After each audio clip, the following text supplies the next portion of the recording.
हाय दोस्तों, स्वागत है आपका पैशन कंपटीशन में। आज हम लोग केवीएस 2018 की हुई ईवीएस के पेपर को डिस्कस करेंगे। इसके पहले हमने केवीएस के करेंट अफेयर, कंप्यूटर और हिंदी के पेपर को डिस्कस किया हुआ है। जिन्होंने न देखा हो, डिस्क्रिप्शन में लिंक दिया गया है, वह देख सकते हैं। तो आइए स्टार्ट करते हैं क्वेश्चन नंबर 1 से। क्वेश्चन नंबर 1 है कि निम्नलिखित दिए गए प्रतिशत में से कौन सा वायुमंडल में पाए जाने वाले नाइट्रोजन गैस के लिए सही है।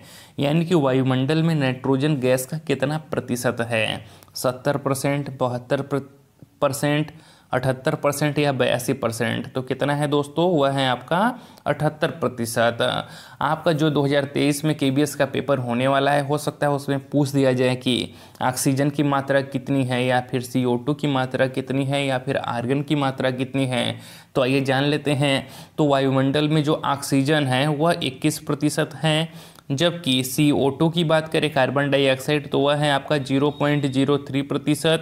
तथा अगर आर्गन की बात की जाए तो आर्गन है आपका 0.93%। ठीक है दोस्तों, याद रखिएगा। आइए नेक्स्ट क्वेश्चन देखते हैं। नेक्स्ट क्वेश्चन है आपका कि सीढ़ीदार खेती निम्नलिखित में से किन क्षेत्रों में की जाती है।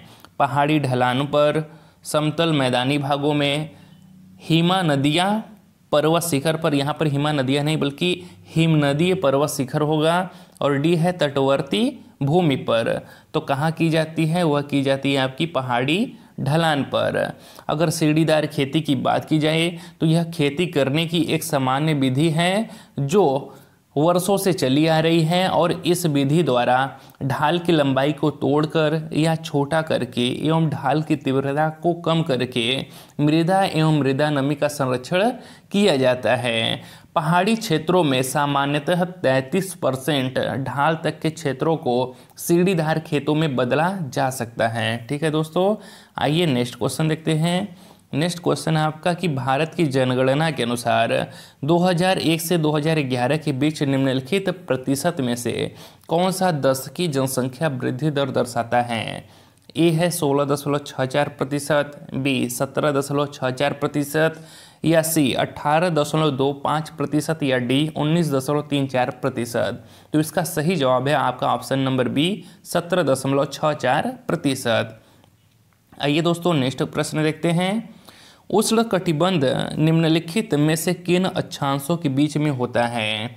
23.5 डिग्री उत्तरी और 23.5 डिग्री दक्षिणी, बी है 23.5 डिग्री उत्तरी और 66.5 डिग्री उत्तरी, सी है 23.5 डिग्री दक्षिणी और 66.5 डिग्री दक्षिणी, डी है 66.5 डिग्री दक्षिणी और 66.5 डिग्री दक्षिणी।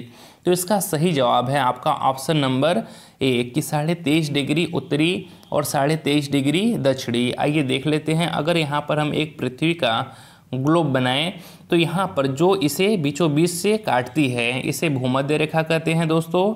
क्या कहते हैं, भूमध्य रेखा, या इसी को विषुवत रेखा भी कहते हैं। ठीक है, तो भूमध्य रेखा के ऊपर 23.5 डिग्री अक्षांश की जो रेखा गई रहती है उसे हम लोग कर्क रेखा कहते हैं।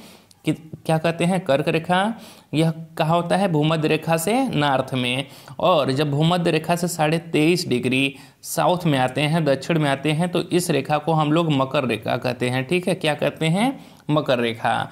तो इसी 23.5 डिग्री उत्तरी और 23.5 डिग्री दक्षिणी के मध्य में जो क्षेत्र पाया जाता है, इसे ही हम लोग उष्णकटिबंधीय क्षेत्र कहते हैं। ठीक है दोस्तों, क्या कहते हैं, उष्णकटिबंधीय क्षेत्र। क्योंकि इस क्षेत्र में सूर्य वर्ष में 2 बार शीर्ष पर चमकता है तथा इस भाग का मौसम सदैव गर्म रहता है, इसलिए इसे उष्णकटिबंधीय क्षेत्र भी कहते हैं। आइए नेक्स्ट प्रश्न देखते हैं। नेक्स्ट है आपका कि भारत की जनगणना 2011 के अनुसार भारत की नगरीय जनसंख्या के लिए निम्नलिखित प्रतिशत में से कौन सी सही है। ए है 25.58%, बी 28.10%, या सी 30.20%, या डी है 31.16%। तो इसका सही जवाब है 31.16%।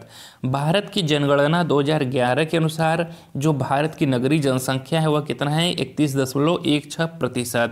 हो सकता है आपसे फरवरी जो आपका केवीएस 2023 में पेपर होने वाला है उसमें पूछ दिया जाए कि भारत में जो ग्रामीण जनसंख्या कितना प्रतिशत है? तो ग्रामीण जनसंख्या कितना प्रतिशत है दोस्तों? वह है आपका 68.84%। याद रखिएगा, ग्रामीण जनसंख्या कितनी है? 68.84%।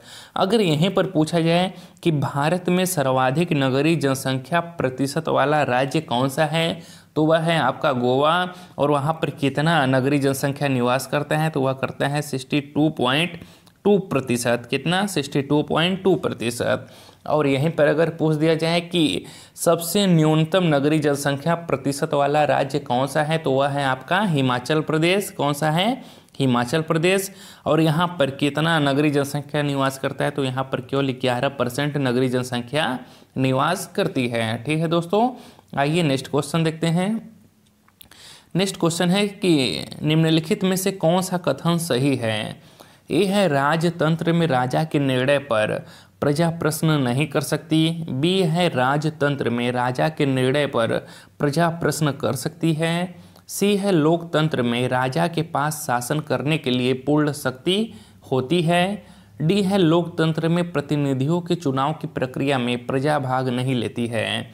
तो इसका सही जवाब है ऑप्शन नंबर ए कि राजतंत्र शासन की वह प्रणाली है जिसमें एक व्यक्ति, राजन जो राजा होता है, वही शासन का क्या होता है? सर्वे सर्वा होता है।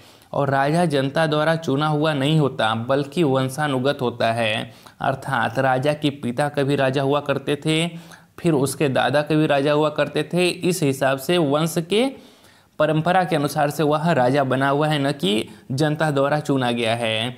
तो राजतंत्र में क्या होता है? राजा के निर्णय पर प्रजा प्रश्न नहीं कर सकती क्योंकि राजा निरंकुश होता है और उसके निर्णय पर प्रजा प्रश्न नहीं कर सकती। राजा का निर्णय ही अंतिम निर्णय होता है। ठीक है दोस्तों, तो ये आपका सही है। आइए नेक्स्ट क्वेश्चन देखते हैं। 2011 की जनगणना के अनुसार निम्नलिखित लिंग अनुपात में से भारत के लिए कौन सी सही है? ए है 910 स्त्रियां प्रति 1000 पुरुष। बी है 920 स्त्रियां प्रति 1000 पुरुष। सी है 940 स्त्रियां प्रति 1000 पुरुष। या डी है 980 स्त्रियां प्रति 1000 पुरुष। तो सबसे पहले हम जान लेते हैं कि लिंगानुपात किसे कहते हैं। प्रति 1000 पुरुषों की तुलना में स्त्रियों की संख्या के अनुपात को हम लिंगानुपात कहते हैं।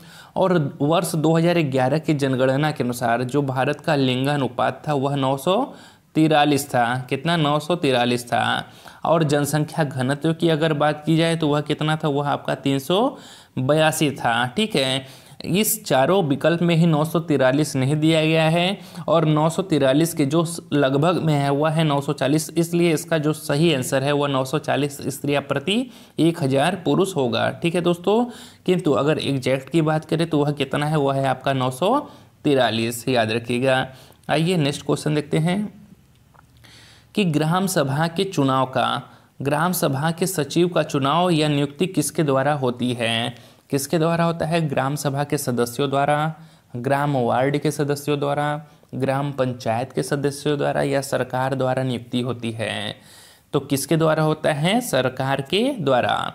प्रत्येक ग्राम पंचायत का एक सचिव होता है जो ग्राम सभा का भी सचिव होता है और सचिव का चुनाव नहीं होता है, उसकी सरकार द्वारा नियुक्ति की जाती है। अगर हम सचिव के काम की बात करें तो सचिव का काम होता है कि ग्राम सभा एवं ग्राम पंचायत की बैठक बुलाना और जो भी चर्चा एवं निर्णय हुए हों उनका रिकॉर्ड करके रखना। ठीक है दोस्तों, आइए नेक्स्ट क्वेश्चन देखते हैं कि छोटे भूखंडों पर साधारण उपकरणों द्वारा अधिक श्रम के साथ किसानों को निम्नलिखित कृषि के प्रकारों में से किसमें वर्गीकृत किया जाता है? तो किसमें वर्गीकृत किया जाता है? आदिम जीविका कृषि में। किसमें? आदिम जीविका कृषि में।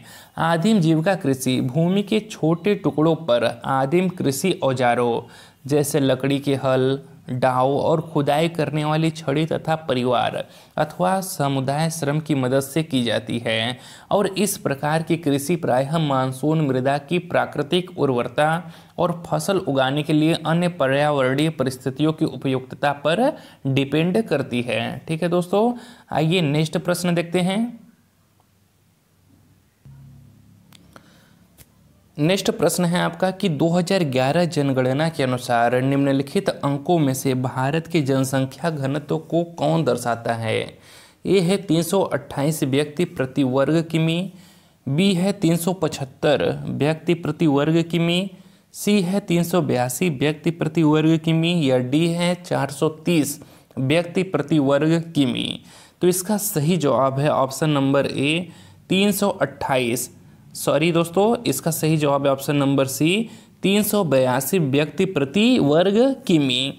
अगर हम जनसंख्या घनत्व की बात करें तो जनसंख्या घनत्व का तात्पर्य प्रति वर्ग किलोमीटर में निवास करने वाले जनसंख्या से होता है और वर्ष 2011 की जनगणना के अनुसार जो भारत का जनसंख्या घनत्व है वह है 382 व्यक्ति प्रति वर्ग किमी। आइए नेक्स्ट प्रश्न देखते हैं। सार्वजनिक स्वास्थ्य सेवा तंत्र निम्नलिखित में से कौन सी एजेंसी चलाती है। निजी चिकित्सा संस्थान, सार्वजनिक एजेंसी, गैर सरकारी संगठन या व्यवसायी चिकित्सक। तो कौन चलाता है, वह चलाता है आपका सार्वजनिक एजेंसी। आइए नेक्स्ट प्रश्न देखते हैं। नेक्स्ट है कि देश में 9वीं पंचवर्षीय योजना निम्नलिखित में से किस वर्ष में आरंभ की गई। 1995, 1996, 1997 या 1998 में।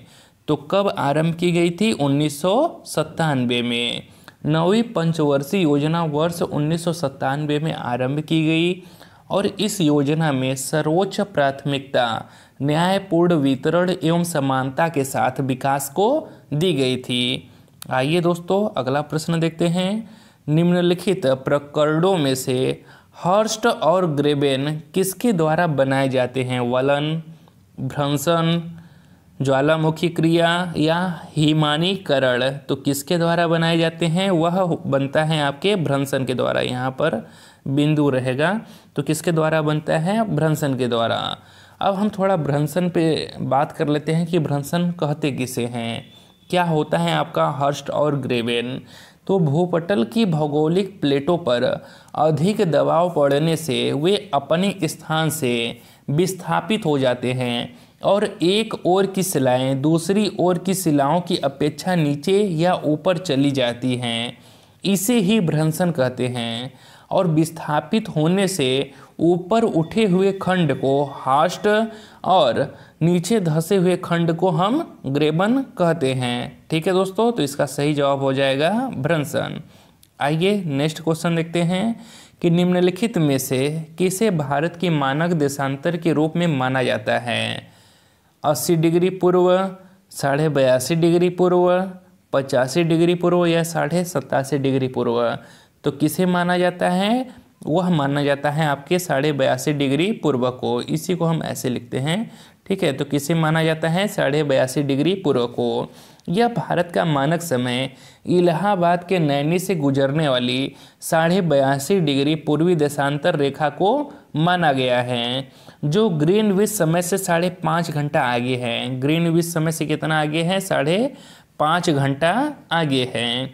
82.5 डिग्री पूर्वी देशांतर 5 राज्यों से होकर गुजरती है। कभी कभी यह भी प्रश्न पूछ दिया जाता है कि जो 82.5 डिग्री देशांतर रेखा है वह किन किन राज्यों से होकर गुजरती है। ठीक है, तो किससे होकर गुजरती है? उत्तर प्रदेश, मध्य प्रदेश, छत्तीसगढ़, उड़ीसा और आंध्र प्रदेश से होकर गुजरती है।